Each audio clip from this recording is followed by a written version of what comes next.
চৰকাৰী কৰ্মচাৰীসকলৰ বাবে জনা বিচাৰিছোঁ এটা ডাঙৰ খবৰ। আহি গ'ল দৰমহা ডিএ বৃদ্ধিক লৈ চূড়ান্ত আপডেট।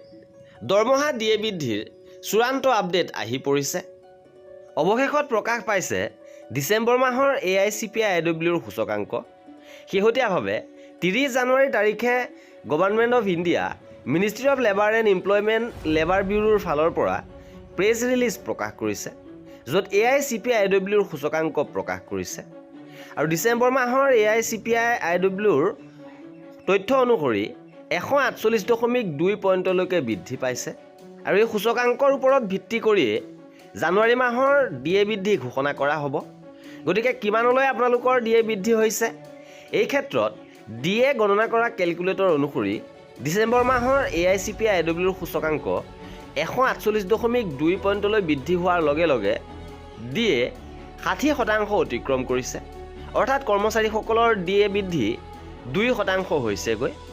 আৰু এয়া আছিলে নতুন ডিএ বৃদ্ধি সন্দৰ্ভত শেহতীয়া গুৰুত্বপূৰ্ণ খবৰ। আৰু এনেধৰণৰ খা খবৰৰ বাবে আমাৰ চেনেলটো ছাবস্ক্ৰাইব কৰি ৰাখিব। ভিডিঅ'টো শেষৰলৈকে চোৱাৰ বাবে বহুত ধন্যবাদ।